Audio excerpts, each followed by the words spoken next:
time, what a time. What a time for a black man to be alive. Living in the struggle while trying to keep our composure. Killing each other while trying to look for that exposure. We all just want to make it, we should do it as a team. Build each other up and they can't even say a thing.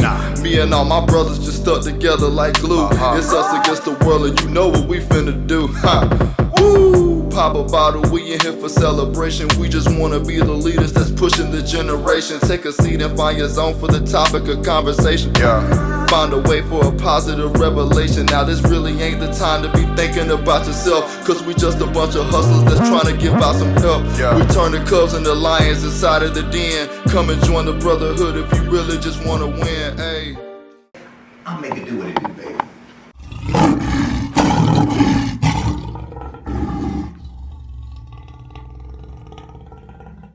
This your boy Daniel Lyons and Evans, and you are inside the den, and the next episode starts right now.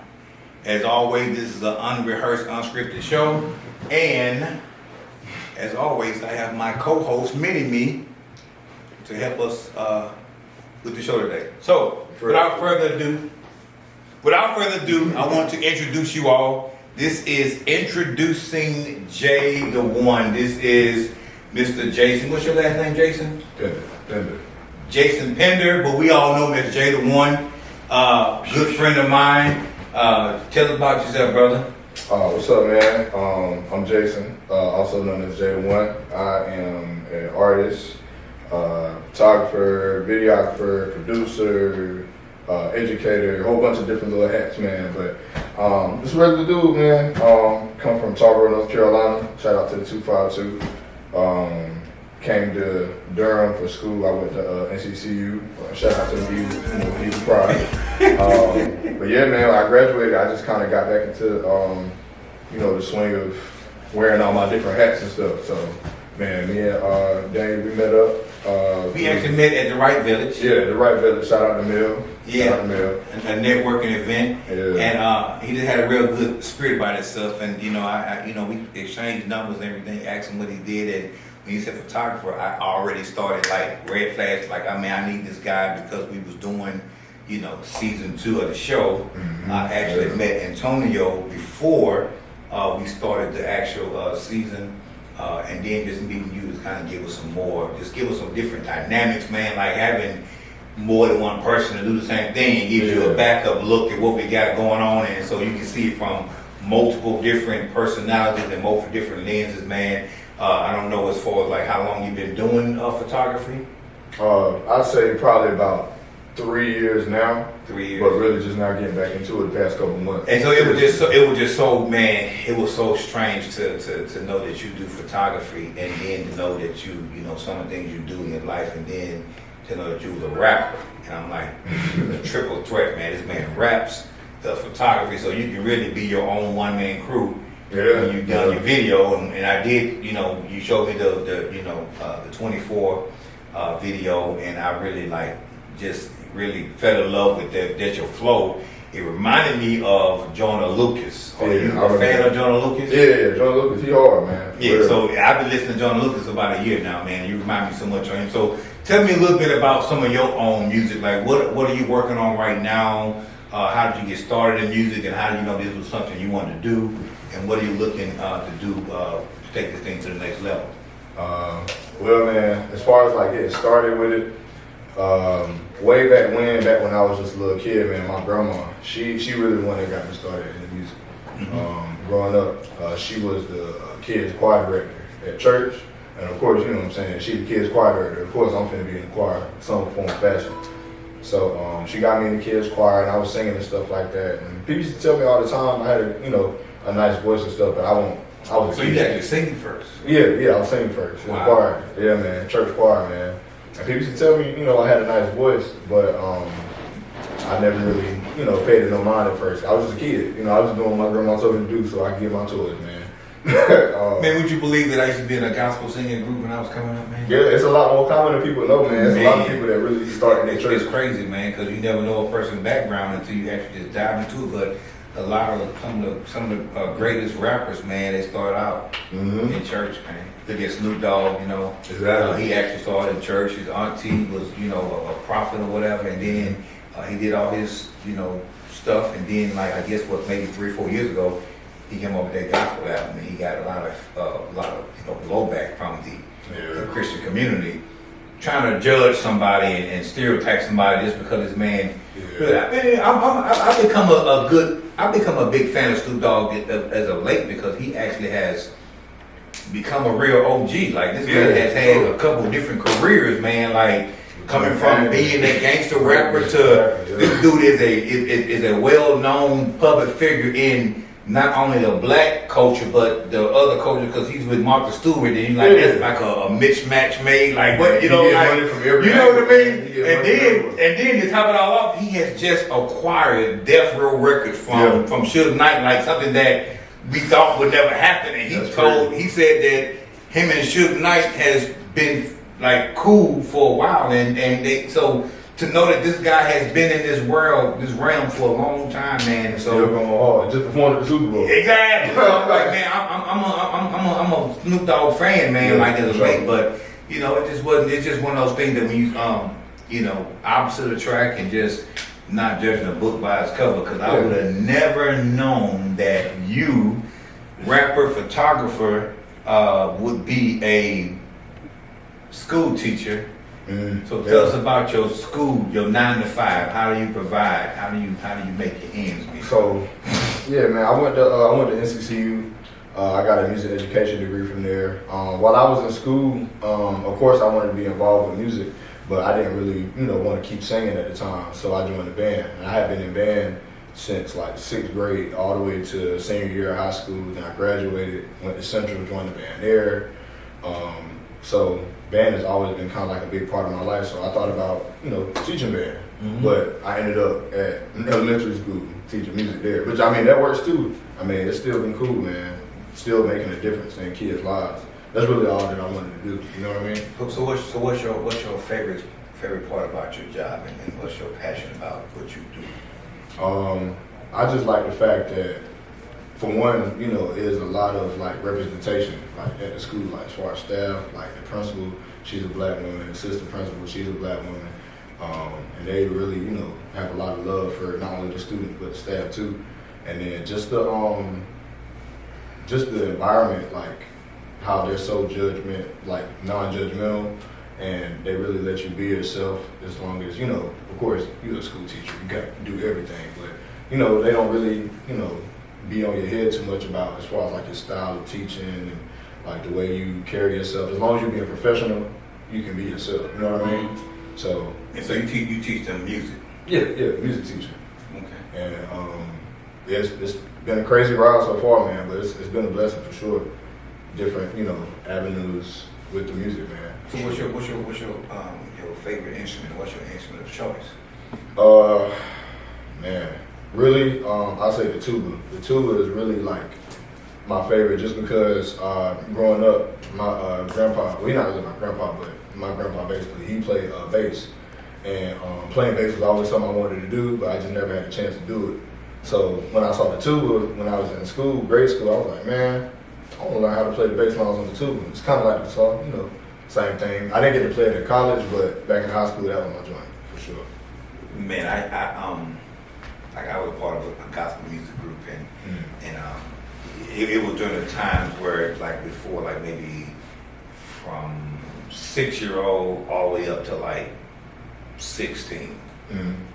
We was kind of y'all probably deep. We was kind of beating to it like the Jackson 5, like what I'm saying. Okay. Sing this song, I'm gonna beat your butt. I'm like, I know. So when you forced to do something, it's not really fun. Michael Jackson, like, I don't want to say no more because he want to go to his candy store. And like, So I remember my dad bought me a bass guitar when I was like 15 years old. Okay. And I started playing football when I was like 14 years old.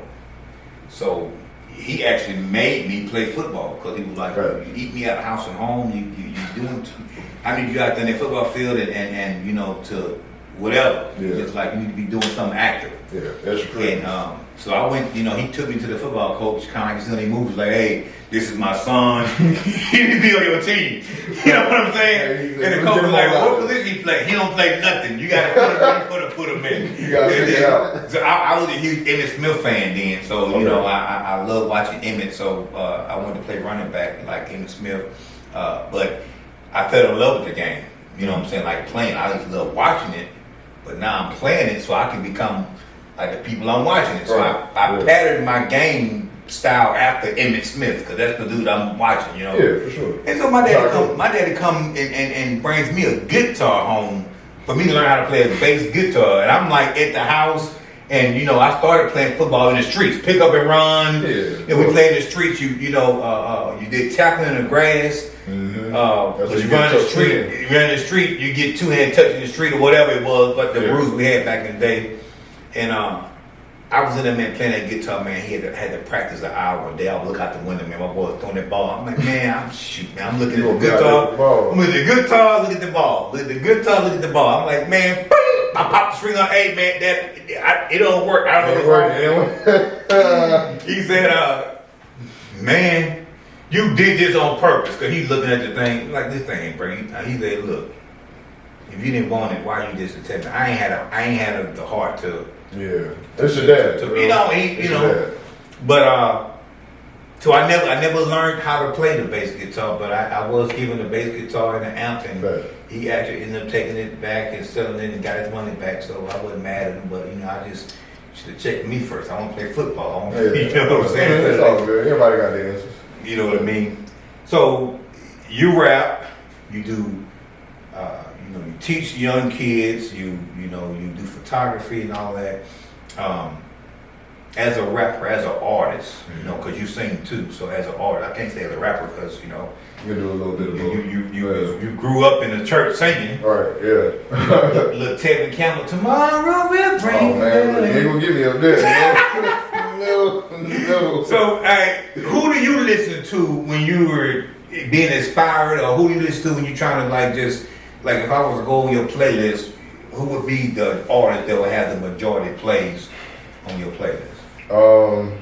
Well, I guess it would kind of depend on what genre you in, man, because I listen to so much of different stuff. I listen to rap and hip hop, of course, but then R&B. So who's your rapper you listen to? The rapper I've listened to a lot, the most here lately is J. Cole. J. Cole? Yeah, but I've been listening to Cole ever since I was in like middle school, or more high school, but still, you know. So who's your R&B? R&B male, I've been listening to a lot of Tank lately. Okay. Just here lately. Female? Female, man, that's a couple people. I'm a big Ari Lennox fan. Who? Ari Lennox. Oh man, I actually, I'm a Ari Lennox fan now. Yeah, she hard, man. It's Splatter Pressure. Yeah, exactly, man. She tough. Yeah, boy. Yeah. I remember when her first just came out. I had watched a video with her from back in the day. Yeah. She's been like that for all her, A and long her time, parents man. are actually, ain't her father like an ex-football player or something like that? Maybe. I'm not too sure. But anyway, she got some very successful parents, so they had her on the show when she was like 9 years old. She killed it like she was 50. She was Ever since she's been small, man, she's been on her game.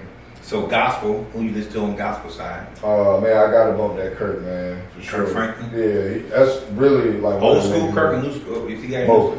Okay. More old. I ain't gonna lie, more old school Kirk. I haven't really heard a lot of his new songs, but Donnie McClurkin. Okay. You know what I'm saying? And then how about country? You got me. You got me there. No country. I don't really listen too much country. You gotta put me on though. Man, it's a lot of nice country artists out there that, you know, if it wasn't for the genre of country, they would be in a whole different space. What's the boy name, the young boy that sang he light skinned, I think he might be mixed, but he got that song of I can't even think of it, man. Oh my god. How it go? Huh? How it go? How does the song go? Oh, well, you consider what's her name? Taylor Swift? You consider that country? Taylor Swift is country. Okay, yeah, Taylor Swift. Yeah, Taylor Swift is a little country. bit, maybe. She pop. She popped now? Did she win a country She used to award be country, one year? right? She is thin line right here. Thin line? Oh, man.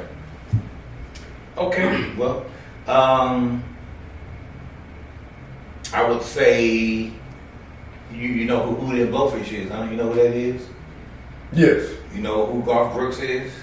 Yes. You know who Alan Jackson is? You might got me there. Alan Jackson, you know who, Maybe. shoot, there's so many people. Brad Paisley, you know who Brad Paisley is? That name ring a bell. Yeah. Okay, how about He's all country artist? Toby Keith? These Oh, are, I definitely know Toby Keith. these are all country. Okay. Yeah, Toby Keith, just Okay, right.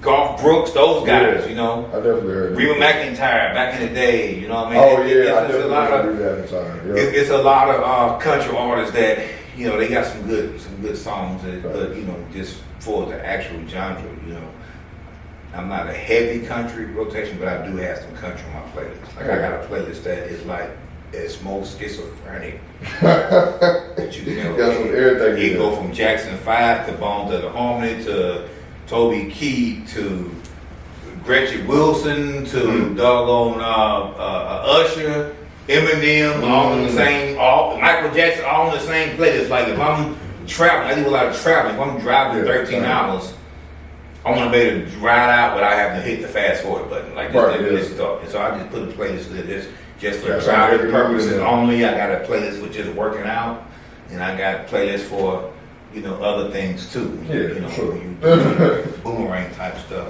Yeah. So, you know, you're working.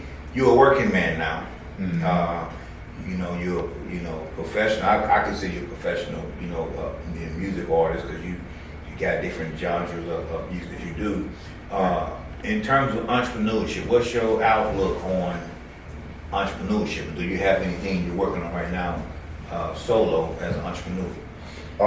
Yeah, right now, I'm really just kind of building my websites for both my artist career and my actual business. And really within that process, it's just, you know, kind of solidifying like how things are going to be ran as far as like the videography, the photography. Well, you ain't gonna be lacking in that graphics. department.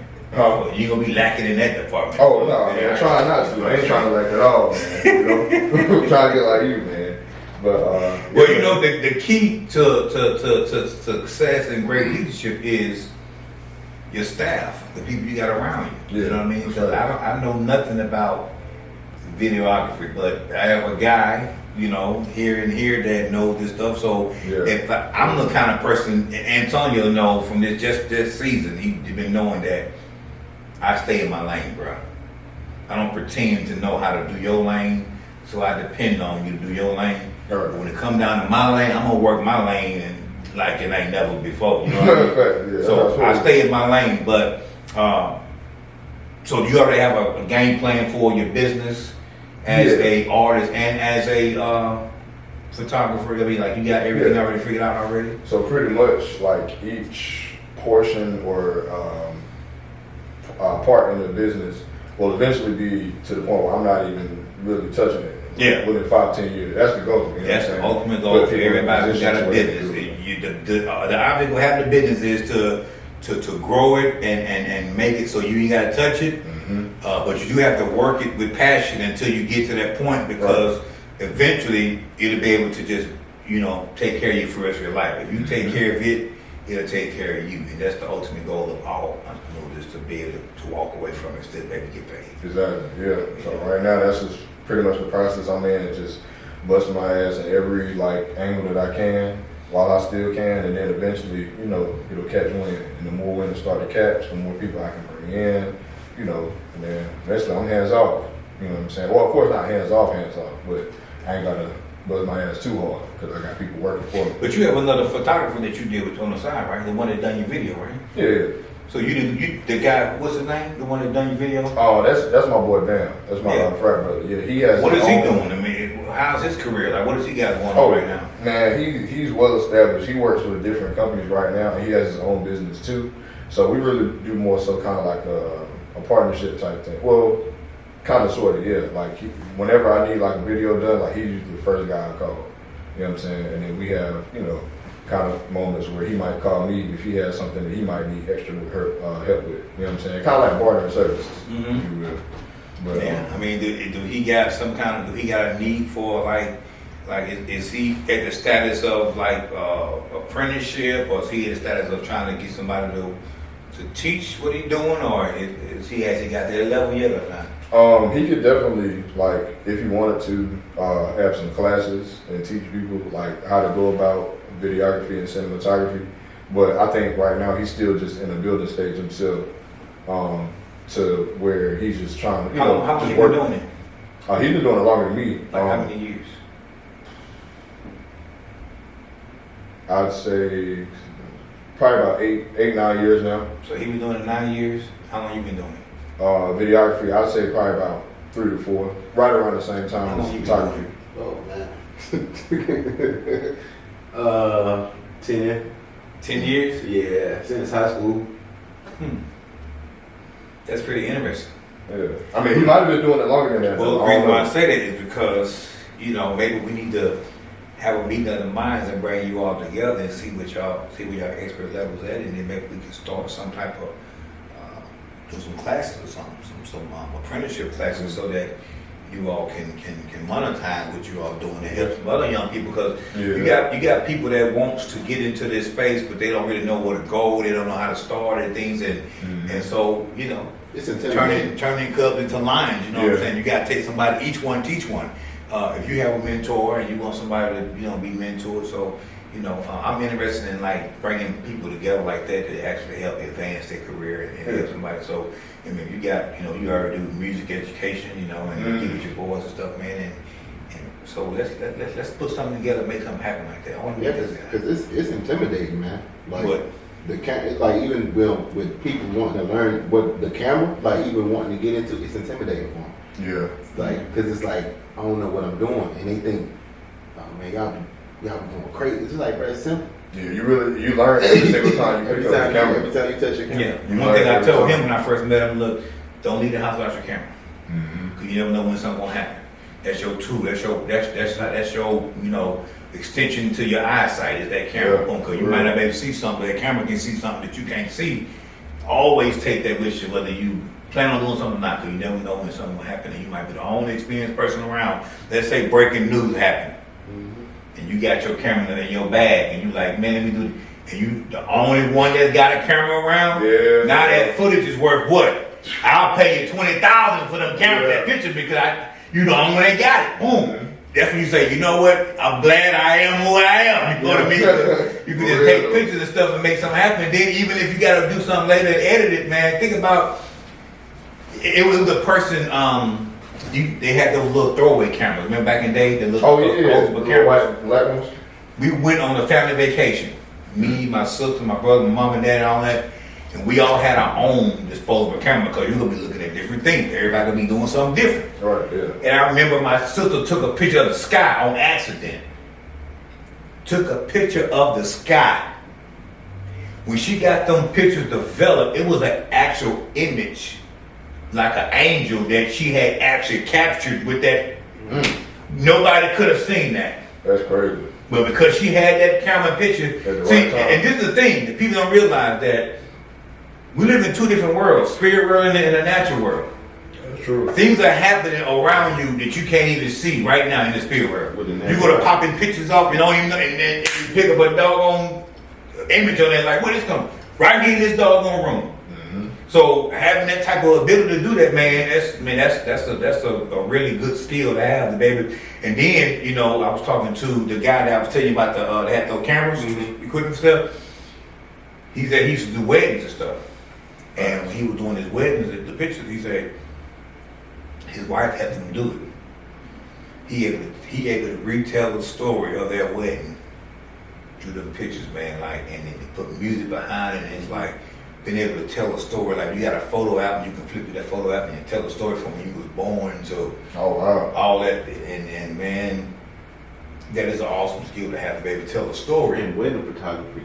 To tell a story That's through the dope. eyes of the photographer, like meet somebody for the first time, don't know who they are, but just telling the story of who they are through the eyes of a camera. A picture worth 1,000 words. 1,000 words, man. So I think that's a very good skill to have whenever you got something like that, man. So definitely be able to connect with that because, man, that's gonna be powerful, man. Yeah, Y'all get together, man, and come up with a team like that, man. What are some of the biggest obstacles you've had so far in trying to be fully fledged entrepreneur? Like, what are some of the obstacles that when you first started trying to get off the ground to now, what are some of the things you did? I'd just say probably marketing for one, just because we're in a day and age now where because of the pandemic, it's so many different like people, you know, just coming with business ideas and there's so many different people that are out of work, you know what I'm saying? There's so many people that because they're out of work, they don't have, you know, the funds to really invest in stuff they want to. So, you know what I'm saying, just getting the name out there, get my name and business out there to clients. I say also too, really just finding opportunities for funding because I mean, granted, yeah, like you know, last year everybody had the PPP loan. That was like the craze, you know what I'm saying? But aside from that, you know, if you're not really taking money that you already have personally invested or money you might be getting from like a side job or whatever, I mean, you really kind of just making it work with whatever you got. Well, I mean, that's really depends on what you have access to. Yeah, that's just You have and this is kind of this. I mean, my lane now. I can talk right. I'm in my lane now. So part of what I do is help entrepreneurs, you know, get to the point where they can actually acquire working capital for their business. Right. Yeah. So as long as you got an EIN number, LLC, all that kind of stuff, and with a certain you know, credit score. If you don't have any business credit established, then they'll use your personal credit as a personal guarantee to secure their business loan. Mm-hmm. And so they want to know what your credit score look like. And as long as you got a decent credit score and you got the EIN, then I'll be able to work with you on getting funded for your business. Right. And then once you get funded for your business, you'll be able to start putting things into motion. You'll be able to start, you know, operating as a functional business. Right. Having a business account, when you do shows or whatever, you know, make sure that is actually able to you know, benefit so you can actually use that money to flip it to make more, and then eventually you'll be able to, you know, pay it back and all that. So I'll get with you on some of that, but that's kind of my lane, you know what I mean? Sure. So if you have a problem, a need for your business, then I can help you get to the point where you can actually start, you know, getting funded. And once you get that working capital set up, you'll be able to, you know, start establishing some business credit, and then, you know, That's the name of the game. things you can do if you got a studio at your house. You know, you can write 30% of your household utilities off on your taxes because you use it for your so all that kind of stuff. You know what I'm saying? When you're ready to make that move, and if you got anybody that you know want to be signed to your entourage and all that kind of stuff, you want to make sure you got contracts or something like that on. Yeah, sure. So Contracts are important. Yeah. Oh my gosh. If it's one thing that when you are nobody and you write a hit song and everybody wants a piece of it, and That's happening every day now. really. Every day. It's like the music industry is like kind of like popcorn now. The music industry is brutal, Mm-hmm. and it does not have any type of remorse for you not knowing the rules. Like, Yeah. they don't owe you to tell you They the rules. expect for you not to know so they can get you. You know what I'm saying? So who are your special people that you have in your life, your support team that keeps you grounded and keeps you from being in harm's way? Do you have a mentor? Do you have people that you deal with on a daily basis? Like, who are the core people that you will go all out for, that you actually, you know, grinding for right now? Who are those people? Well, of course, you know what I mean, my immediate family. Of course, like I was saying, I grew up with my grandmother. She's been taking care of me, you know, ever since I was a little boy. So I definitely, you know, try to do everything I can every day to, you know, make her proud. Of course, my sister, you know, my brothers. Really, man, it's like over the years, like I have grown like an additional family, of course, outside of my own personal family through, you know, band and me joining my fraternity, and then, you know, just getting involved in different organizations, extracurriculars. So there's a lot of people that I kind of rely to, or I wouldn't say rely on, but kind of rely back to, you know, in times of need. But then there's also like that core group of people that I know for sure that, you know, are going to be there like at a moment's notice. And that just, you know, just includes like certain individuals that I met over the years. Yeah, that's awesome. Man. It's Good always mix. good to have somebody that you can actually depend on, and you know, your friends will challenge you. Your enemies will frustrate you, but it's the family that really humbles you, because, you know, they know you from when you was a kid. Yeah. You know what I'm saying? They know you when you was a little snotty-nosed kid. So, you know, when you get to a certain status, to the whole world, they don't want to say, "Oh man, you talking about Junebug? He ain't," you know. What I'm saying? Yeah. You talking about little, you know, you talking about Jay, man, you know what I mean? Yeah, okay, he all right. And like, Yeah, somebody else like, "Hey man, you the greatest rapper of all time." Like, oh, he, you know, like, I know, I helped right there talking. You know what I'm saying? So your family definitely humbles you, man. Keep you humble, because you never get too big and status to your family. Yeah, sure. And my family, you know, they kind of funny in certain ways, but no matter what I do, in success wise, they kind of already expect it, because they, you know, like whatever, you know, I know that you know, so you don't never grow up to some of your family, you know. Yeah, sure. And that's cool. I mean, I'm with that. I want that, you know, old school family does always be there, no matter how far along things go. You know, that's what really matters the most. So, in your genre of music and in your, you know, in your raps, I listened to the song, you know, 24. What is your overall message in your music? What message do you want to? And it's kind of weird when people ask artists like what their message is. Mm-hmm. Artists have so many different topics that they talk about, so many different things they talk about. But all these different songs, all these different videos should have a unified message. What is that one message that you have to repeat in 8 different songs to tell 8 different stories? But we're talking about the same thing. What is the common denominator message in all of your music that you put out?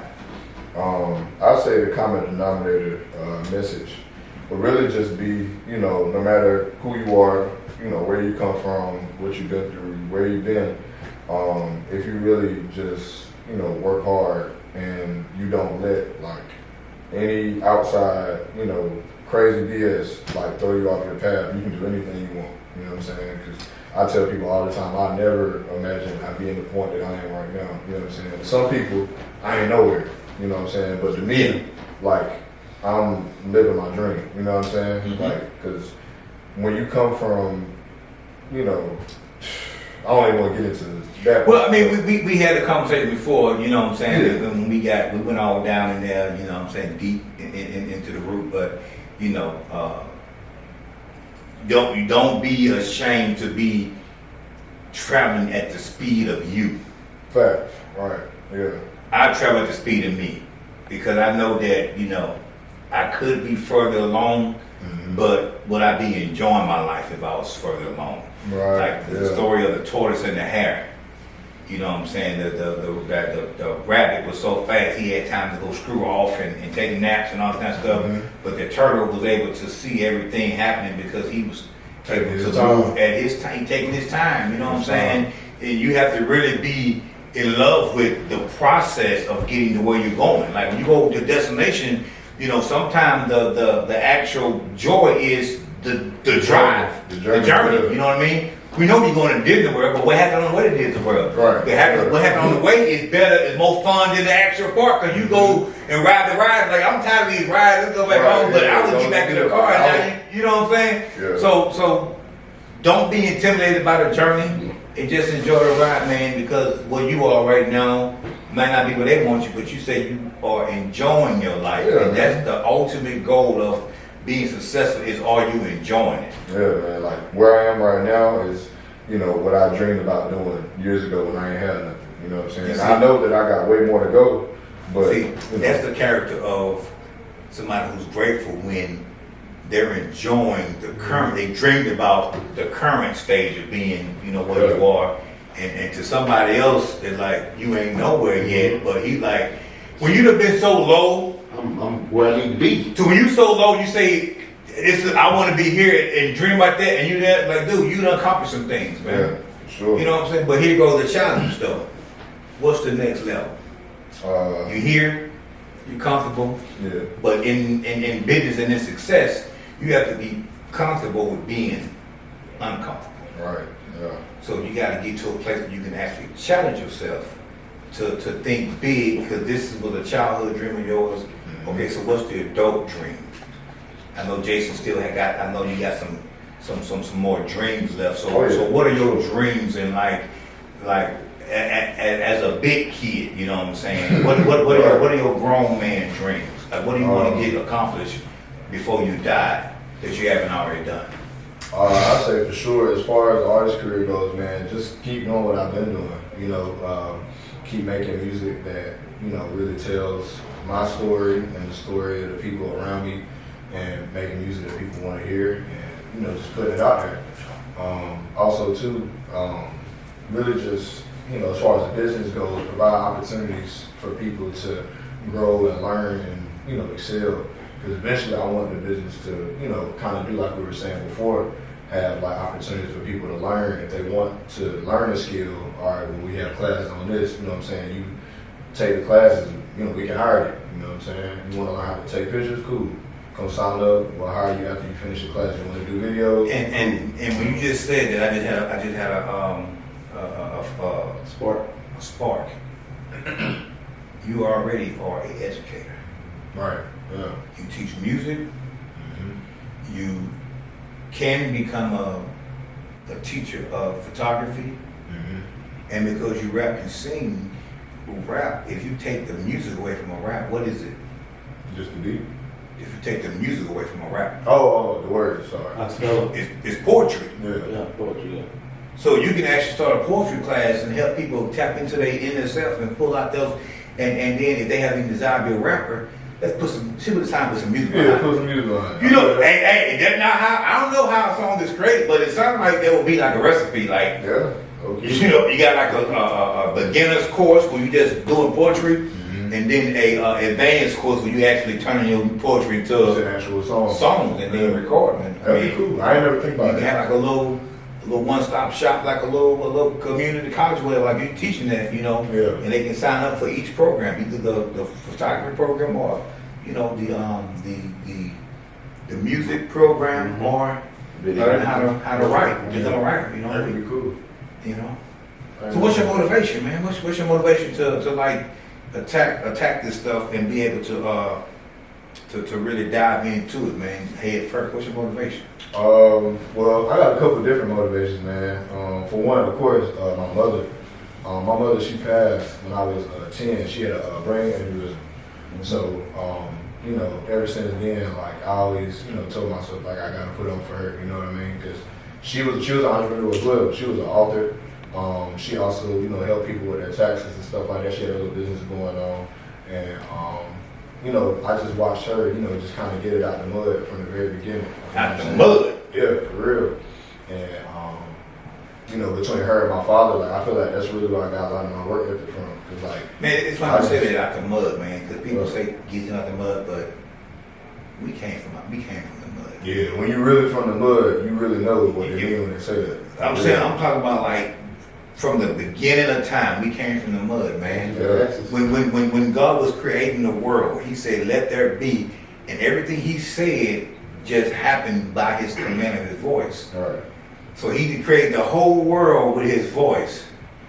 But when it came time for Him to create the man, He said, "Let us create him." And He didn't speak us into it. He actually took His time, and He got us out the mud. He dug in the dirt and created the man. So we came out of the mud, bro, from the beginning, and then we've been getting out of the mud ever since. Ain't we?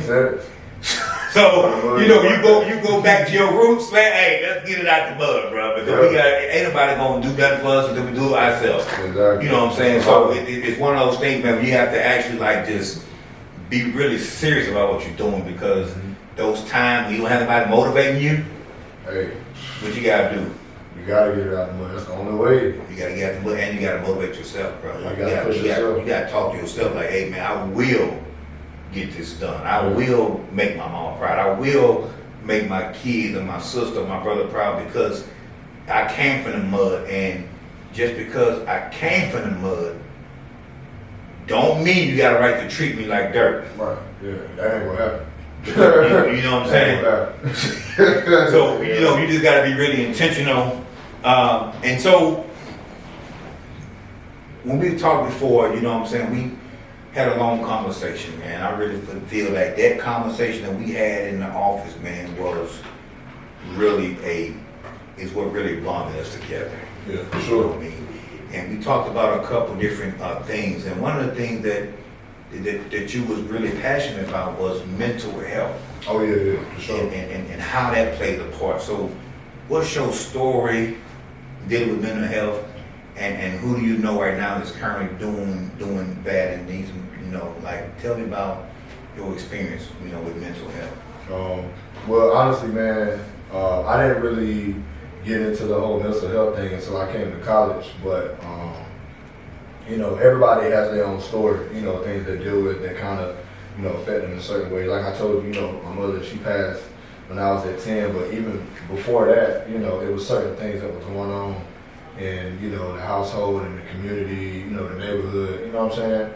And like when you're seeing so much stuff so early on, like you're just watching it go by, like you're not actually understanding how it's affecting you and how it's going to affect you later on when you're an adult. So when I get to school, Central, you know, they have like a therapy department in student health. So I was going to go, you know, see therapists from time to time throughout my school, my tenure at Central.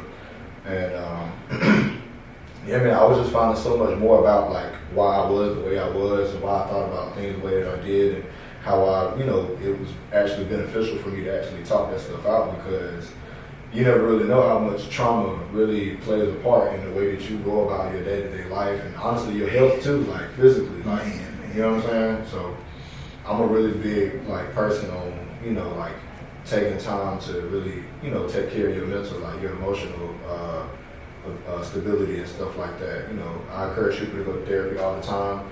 I encourage people to look into music therapy, you know what I mean? Look into counseling and meditation, yoga, stuff like that. Like, And you just hit it on the head, man. Like, you know, we've had more conversation about mental health on this show than any other topic. And one of the things is what you said was you encourage people to get counseling.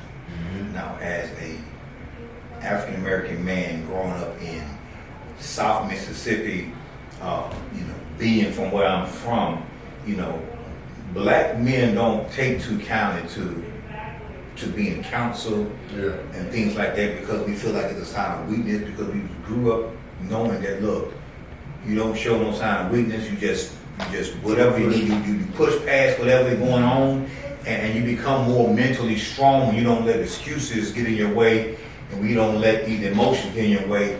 But as I got older and I'm more mature as a man, you know, I'm learning more and more now that it's okay to not have all the answers. right. It's okay to not be okay. It's okay to tell people, look, I'm not good, because, you know, dealing with the Olympics with Simone Biles, and then you got the tennis player who bowed out mental health and all that kind of stuff. And you got more people stepping up saying, look, I'm not good, man. I mean, people put too much pressure on you to be something that you are, but like you have to move at the speed of you. Yeah. If you're not ready to do this, then don't let me get into the groove, because if I go in the air and I got the twisties, I forget why I'm in the air, where I'm at, and I lose spot. That could kill me. Yeah.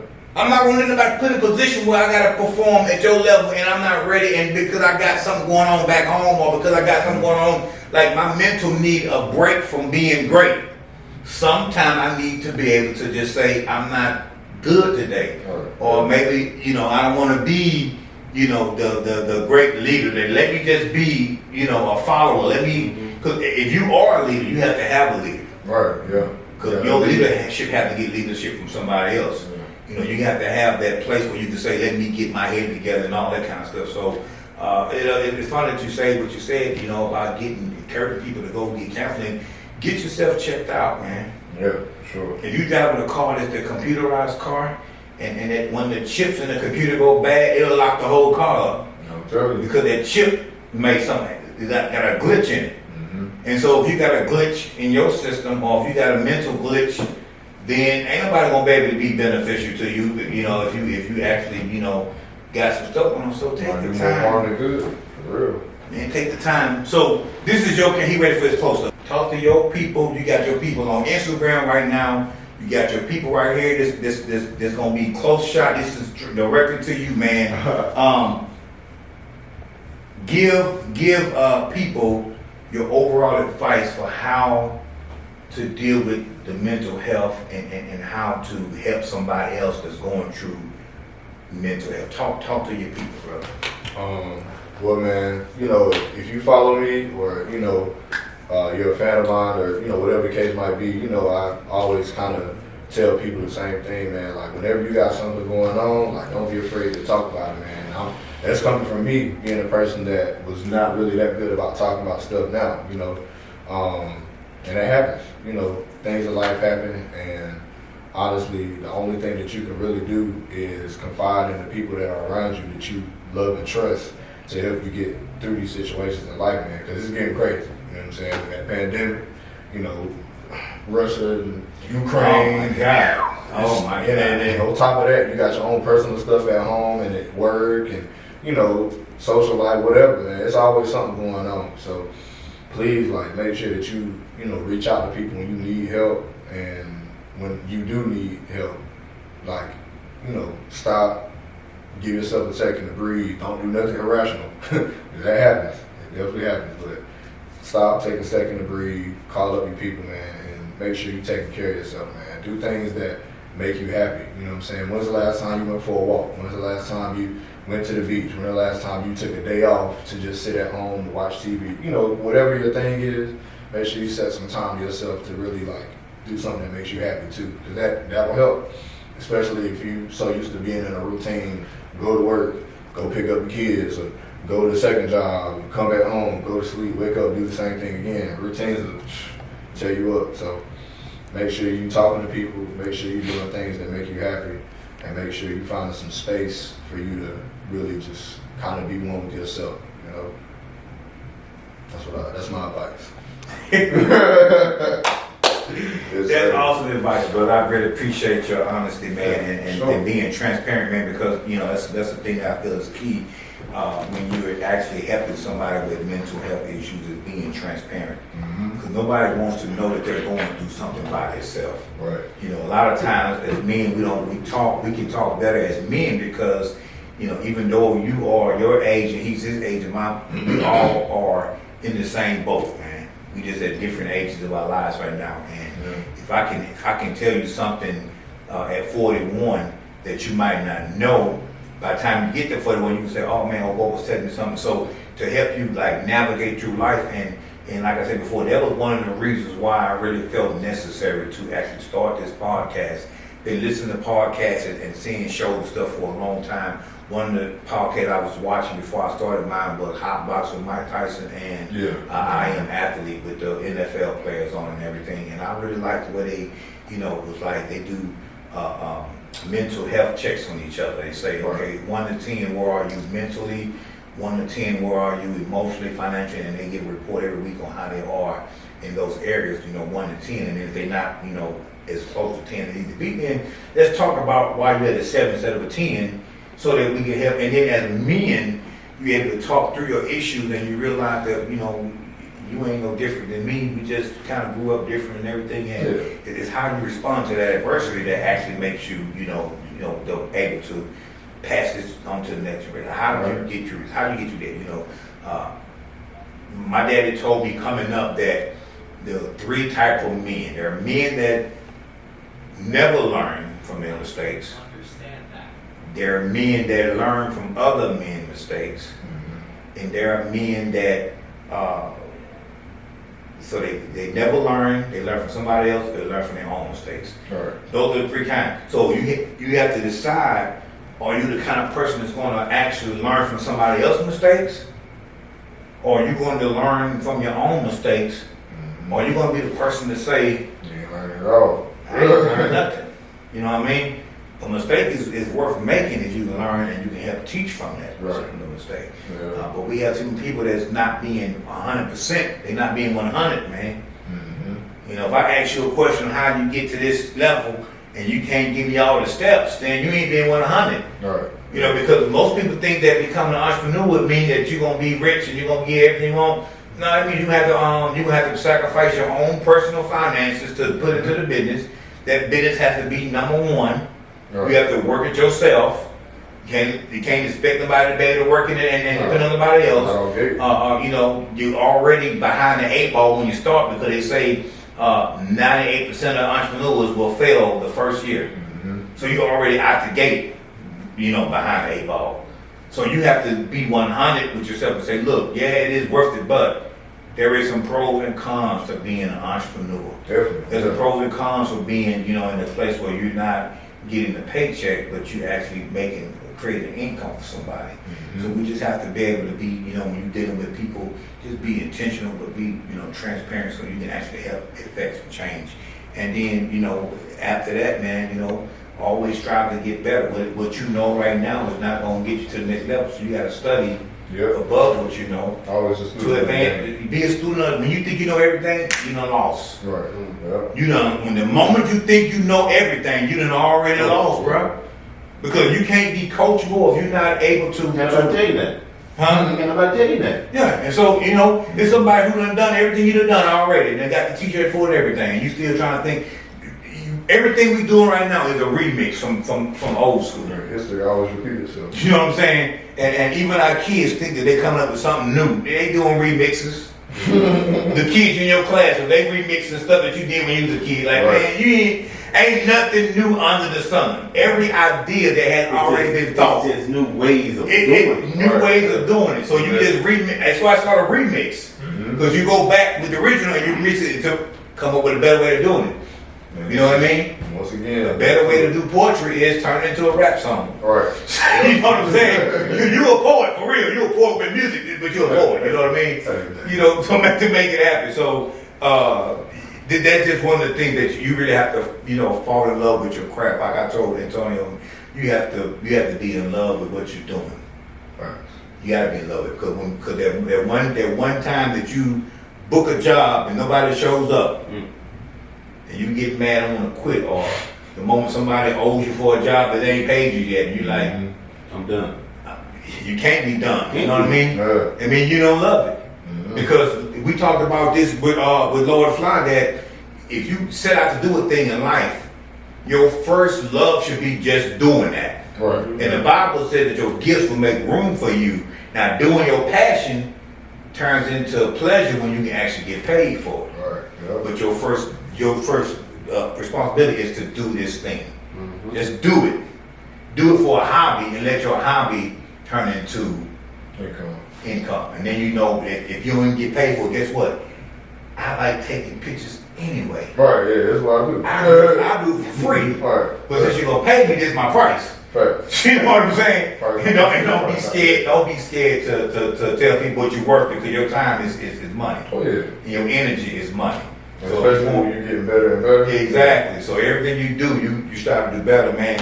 And so that, you know, I really appreciate you being transparent, honest about that, because a lot of people, like I say, they're not getting healed or delivered because people are not being transparent. The Bible says that we overcome by the blood of the Lamb and the words of our testimony. Our testimony will help set somebody else free, help them get out of the situation. That's why we go through things, man. You don't go through things for yourself, you go through for other people, so you can actually help them navigate, because this has all been done before. Right. You know what I'm Keep saying? happening too. Keep doing it. You know what I mean? Forward. So, you know, this last thing that I want to to talk about before we wrap things up, you know, if you all been watching the show in season 2,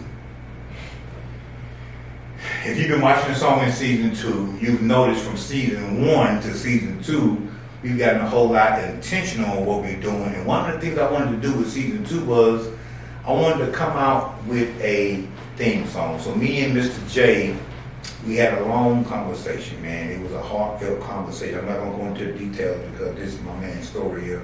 But in that conversation, man, he made me realize the purpose of what we're doing.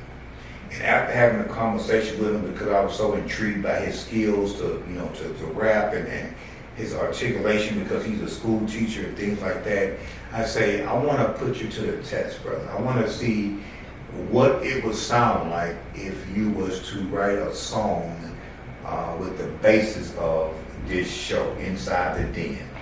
And the song that you hear, Mr. Antonio is behind the camera right now. He is the visuals guy who put a visual to the words that my man wrote. And so, and man, look, and then King Ashbell put the sound to it. And the first time I heard the song, I cried because I'm like, this is what I'm doing this for. Mm-hmm. And so this guy is the one that I've been talking about him for 13 weeks now. This guy is responsible for writing, and it's the hit song to me. I don't care what what was the pop chart Billboard award say. Yeah. He ain't on the Billboard yet, but in my book, #1 selling artist, top #1 song in my playlist right now. Welcome to the Pride. Tell us, man, like really break down this song, man. I want you to do 3 things. Tell me how you come up with the lyrics. How do you relate to the song? And then I want you to break down the lyrics as you was writing them, what they mean, every line of the song, what does it mean, and how you come up with that. So we're gonna talk about that. So tell me, how did that come to you? So yeah, like you said, man, we had a conversation over at the office and stuff, and like we had already kind of networked at Mel's event. So when I came through, I already knew it was gonna be good vibes. But the conversation we had, I was like, man, like this guy, he's legit, man. You know what I'm saying? So I definitely was interested in working with you. And then you told me about your idea for the song, and I was like, yeah, I'm gonna make this work. And I, going after the idea of the Lions Pride, and just kind of taking into account like the camaraderie that you have with like all of us, and you know what I mean. That was really like one of the big things that kind of pushed like the song in my head, And then of course, me personally, like a lot of times with my own music, I talk about me and my brothers and how we stick together and how we always working to get to a higher level. And it just worked, man. I don't know, like it just started kind of happening on its own. Like I was already thinking about like certain stuff I was gonna put in it while I was still at the office. Really. So it kind of took the mind of its own, took a life of its own. Right? Yeah, after a while, yeah, for real. So, okay, so break down the lyrics. Okay. So of course, you still remember the lyrics, right? Yeah, of course. Yeah. Sometimes I ain't, man. No, I gotta go study because I remember what I said. No, let me tell you something, Jacob. If you don't remember the lyrics, even if I don't remember the lyrics, this joke right here remember the lyrics. Hey, it's all good. I appreciate that, man, for real. So of course, Henny, he was on the hook, and that we kind of worked on the hook kind of together. Like I had like an original hook, and then he took what I had, and he just added some spice to it. Yeah. So brothers need to stick together as a team. We'll make it through whatever. Just tell me how you feel. Just tell me if it's real. So right there, tell me how you feel. Tell me it's real. That's what I say when you say you being transparent. Yeah. I ain't gonna say no name, but I have people I deal with on a daily basis, and after dealing with them so long, you kind of pick up some of their behavior patterns. Yeah, of course. And so you can tell when your people ain't 100. You know what I mean? Like if I know you play basketball, and I know your shots go down the middle, nothing but net, and then all of a sudden I see you pull it to the right. when you let the ball go, something wasn't right. Right. It might have been a little off. I'm like, hey man, you good? Yeah, something So going on. knowing that somebody's not good, what I think I can tell you is good is when you know that you really, you're a connoisseur for the people that you love. You know what I mean? So, Right. so that what I got from that first line. Tell me how you feel. Tell me if it's real. You got the power within when you're in the lines. Like, man, that right there, man, is really like the essence of you embodied it really in the first line. You embodied everything, right? Hey, I'm trying, man. What a time for a black man to be alive. Yeah. Living in a struggle while trying to keep your composure. It's so hard for you to be struggling with something Yeah. with a smile on your face. Mm-hmm. You know what I mean? It's tough. It's hard. I think I put a post on Facebook last week that said, how many of you have ever been struggling with something and still motivated at the same time? You just have to push, man. You gotta push like never. You fight for your life every day, man. Yeah, for sure. And as a black man, we have to keep our composure because you already know when we get outside our character. It's over there. You know what I'm saying? You start acting like Back in the day.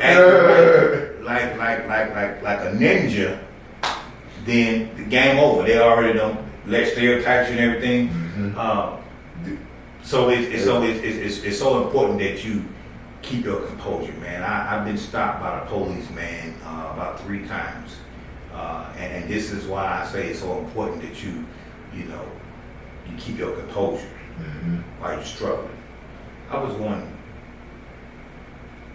80 miles an hour and 50 mile an hour zone. Got stopped by the police. Was rushing. No question that I know I was dead wrong. Yeah. Walked away without a ticket. Hey, man, that's a blessing, man. For real. Able to talk to the guy and be able to really keep my composure. I didn't put no blame game, you know what I'm saying? I'm wrong. I've done it. I'm sorry, I apologize, but I will take my ticket, sir. There's no need, you know what I'm saying? It's just that keeping that composure. The last time I got stopped right in New Year's, man. Going right down the street, in Smithfield, and was going about 60 and a 40. And I was dead wrong. But, keep my composure, man. I walked away with no ticket. Yeah, blessing. So I know that it's possible to get stopped by the police and not end up dead. Right, yeah. It's possible to get stopped without, having a gun drawn on you. How do we bridge the gap between, that experience and what they going through on the street? How do we get past that? You just gotta have wisdom and all that kind of stuff. Right, yeah. You know what I mean? Yeah. It's just so important, man. We have to always, know how to de-escalate situations, man. Yeah, it's dangerous on Yeah, it is, man. And so, what's the next line? that. Shoot, so where did you stop at? What a time for a black man to be alive. Living the struggle while trying to keep your composure. Killing each other while trying to look for that exposure. Killing each other, not always gotta be a physical death. Yeah. But how we talk about, me and Antonio talked about before you got here, how I really get irritated when you have a black celebrity get assassinated character-wise by another celebrity. Like I despise the way they use Oprah Winfrey to assassinate Michael Jackson's character 10 years after he's dead. Right, yeah, it was tough. You know what I'm saying? Her best friend Gayle King tried to assassinate the character of Kobe Bryant after he died through Lisa Leslie asking questions and trying to, it has to come to a place where you respect this person enough to not air his dirty laundry or give him a chance. Which one of those cameras just did that? Giving people a chance to actually, you know what I'm saying, tell their own truth instead of putting a story out. Right, yeah. So you trying to assassinate this guy to look for some exposure. That's not cool, man. That's not what we should do, as a collective, like as black males, because, we work together, the easier it'll be. What'd you say? We all we got. We got. Yeah, we got. Everybody else don't really care like that. We all trying to make it. We should do it as a team. Build each other up, and they can't even say a thing. I mean, I'm just, what can they say? We build each other up. If I say this rap of all time, and maybe if he ain't even there, him hearing me say he's the coldest of all time, guess what he gonna do? He gonna be noticed. He gonna go home himself and make this thing happen. About devotion, you can see that we've been working and really having some motion. God None of said, it was given, you know that we if you had feel like a king, and that's just how it is when you and coming about you're the living struggle. like a They say peasant, it takes a village when and you raise still a feel like a child. king, They otherwise all you can turn change your into surroundings. family after a while. You start uplifting everything. Because if I'm the king, and everybody around me is peasants, either one, I either change my circle or I uplift my circle. It's a mentality thing. You have to raise your identity to where your income is going to be. So at some point you're gonna have to stop living your life as Jason and start living as Jada One, because Jada One is who you're trying to become in your field, right?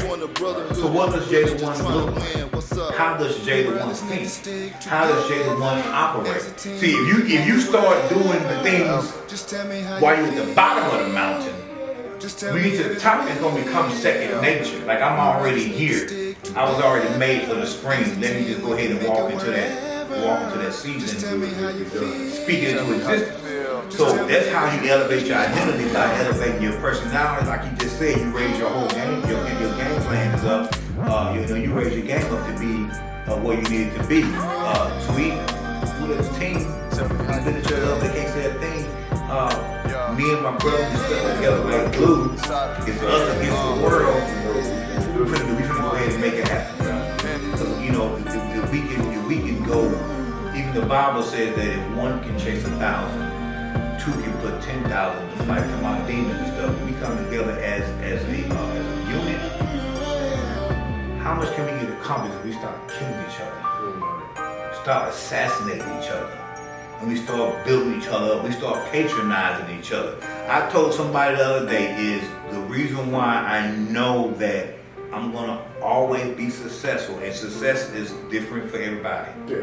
It's because what you make happen for somebody else, God will make happen for you. Meaning that if you are sowing seeds, then you gotta reap that harvest of what you sowed. Right. So if my business is struggling right now, if I go patronize somebody else's business, then guess what happen the next season? Somebody gonna come back and patronize me. Sure. And that's how you keep your business relevant, by patronizing other business owners. So I would invite anybody who wanna come on the show and have a conversation, because I know that by me helping them get some exposure, then guess what that's gonna do for me? They got to watch is this, which one of the cameras on me? Is this camera on me? Where we at? Right here? This camera right here? So you on Instagram right here, on your Instagram, and you people are watching on Instagram. And so if you want to get the rest of this conversation we had before, then you got to log into Inside the Den to get the, you know what I'm saying? So we gotta leverage each other to make sure that we able to get the ultimate destination is success for everybody. Yeah, You know what I mean? Pop the bottles. This is one of my favorite lines. Pop the bottle, we in here for celebration. We just trying to be the leaders that's pushing a generation. We got a whole generation of kids, entrepreneurs coming behind us, man. And I said it on one of the other shows, man. Martin Luther King and Malcolm X is gone, bro. Been gone. We are the leaders of the next generation. Like when they see what black excellence look like, they're looking for us. They're looking at us. So we have to learn how to embody what we are, so we can put something back for the next generation to come in. They're looking at us for the answers. I'm planning a trip right now. I want you to be on this trip. We going to Miami. It's going to be Inside the Den Roadshow, the On the Prowl edition, because Lions on the Prowl. It's going to be about 15 of us. My man is going. I want you to be on this show. I want to show what black excellence look like when we together. Because there's a big stereotype about when black men get together, how we, it's the play that's being negative. Let's show the world, or let's show the people inside the den what black excellence look like when we all together, and then be able to show how we interact with the public. And it's gonna be 80% entrepreneurs going on this trip. For sure.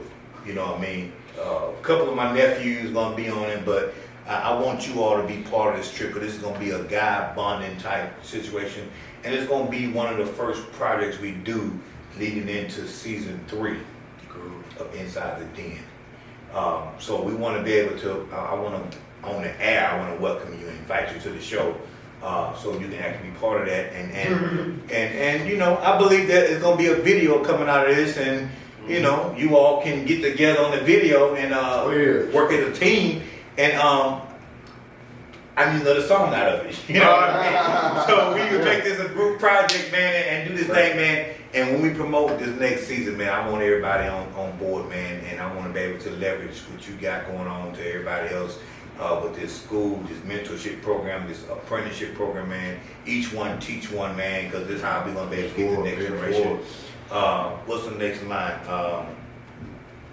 You want to be the leaders pushing the generation. Take a seat and find your zone. Take a seat and find your zone of the topic of conversation.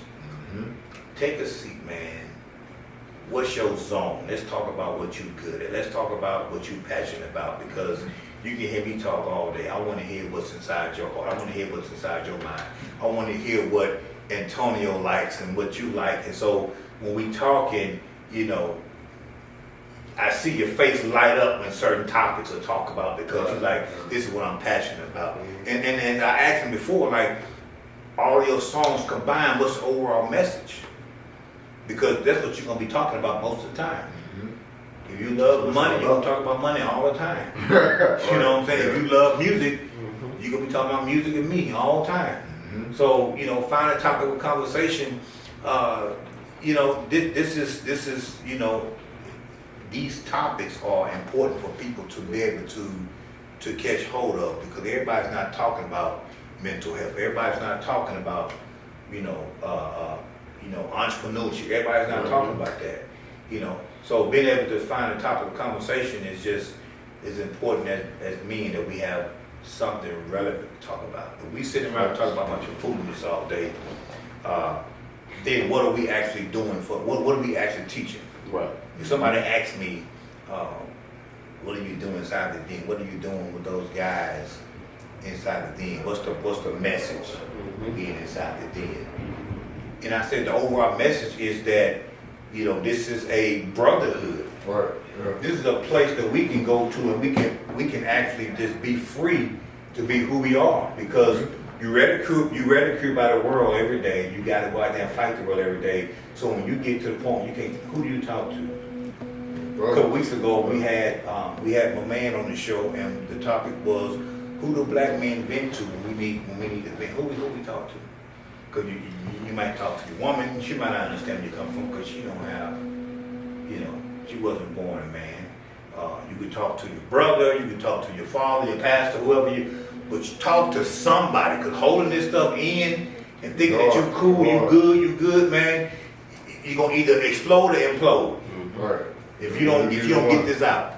And it's dangerous, because people are winding up in the hospital, man, having nervous breakdowns, strokes. All the time. People you think they're strong, man, committing suicide because of mental health, and they just don't have a way, an outlet to get it out. So having that topic of conversation, we can have a conversation about things. What's the next line? We can work to find a way for a positive revelation. We can work to find a way. For a positive revelation. Yeah. Let's find a way to get it done. The positive's not going down, not back to the streets. And I think it was Martin Luther King that said, non-violent. I have a dream. If you can't remain true to non-violent, don't get in it. I'm telling you right now, we got to learn how to be non-violent, but then what did Malcolm X say? By any means necessary. Like, if somebody put their hands on you, brother, we make sure that you don't put his hands on somebody else. Right. So we have to learn how to have a positive way to resolve the issue, instead of always ending up on the news. Right. Yeah, man. That's the hardest part. Not ending up on the news, man, because it's enough of us killing each other. You know what I'm saying? And then what's the next line? Have you seen the fight is on the time? Now, there's really any time to be thinking about yourself. We just a bunch of hustlers that's trying to get out some help. We turning cubs into lions inside the den. Join the brotherhood if you're really just trying to win. What's up? You know what I'm saying? Yeah. Hey, you want to win? Hey, I'm not the expert at everything. I have experts around me. I stay in my lane. I got my man here. He's the expert. He's the expert. If we can all act in our own lanes, then we can turn this one team into the Avengers. You know what I'm saying? You got the Marvel and you got the Avengers. When they together, they're the Avengers. When they're separate, they got their own father thing. But you know, you're able to just turn this team into a goddamn winning championship team. Everybody do their part. Everybody play their part. I read this book called "The Score Will Take Care of Itself." It's by Bill Walsh. Okay, He was the coach of the 49ers back in the days. And what he was talking about is on a play that Montana dropped back and drew a pass to Jerry Rice. He said that do your job as an individual and the score will take care of itself. And he was explaining that Joe Montana didn't become a great quarterback because he did everything by himself. But it took the offensive lineman to block their man. It took him to be able to drop back and see the field. It took the tight end to draw the coverage away from Rice. Right. It took Rice to run the right route. And it took Montana to throw a catchable pass. At the same time, it took Rice to catch the pass. Right. So everything that took place for them pass to be thrown, it has to do with if somebody didn't do their job. If the center didn't do his job, Montana couldn't get the ball. If the lineman don't block that man, Montana don't have those clear passing lane. If the tight end don't do his job and get to clear out the traffic, then Rice can't get open. But if Rice don't do his job and get open, then the play, it could be a sack, it could be a pick, it could be overthrown, but everybody has to do their job in order for this play to work. And that's how the 49ers was able to win the championship, because they said, we're gonna practice how we play. Right. And when we go to the field, we do our job and we stick to our game plan. See, you can't get sidetracked because they doing something. You got to stick to your game plan. Right. And you wonder why some coaches go down in flames, because they stick to the game plan. They don't abandon the run game when they behind 30 points. They stick to the running game. Yeah. Because what's going to happen is you stick to your game plan. Eventually, everything going to start opening up, and it's going to be second nature because you have to change anything you did. Yeah. We met Deion Sanders a couple weeks ago at Daytona Beach. Deion said they had the CEO, Patrick Bet-David, of PHP, is one of the insurance companies that I'm actually part of. He had a highlight film of Deion, wanted to show Deion highlights. And it was like a 10-minute video. Deion said, stop right there. Stop the tape, stop, don't play no more. And he said, see, those are not my highlights. Those are not my best plays. He said, see, my best plays happened when the camera wasn't even on. He said, my best plays happen at practice, because you know why? I practice how I play in the game. So when the game come, I was practicing in the game because I was already playing at practice. See, people don't know how to switch that. You practice how you play. So when you playing the game, you practice it. Because you already play. You already got the work level to where you wanted to be. Right. You know what I mean? And so being able to demand that type of work ethic, that you're gonna get everything you got while you're at practice. People think that practice makes perfect, but you can practice a thing incorrect. Oh yeah, you gotta practice the right way and still be wrong. So perfect practice makes perfect. Right. And when you striving for perfection is a pursuit, is how you continue to get better, because you're not gonna be satisfied with your best work. Exactly. Always hungry for more. And so he brought the song to me, and that was the first verse. I said, man, you got to go back and do another verse, man. And the second verse is so cold-blooded. I don't know if we got time to break down the second verse, but I want you all to listen to the song when you see it on YouTube in a couple of days, when you get it edited and uploaded. listen to the first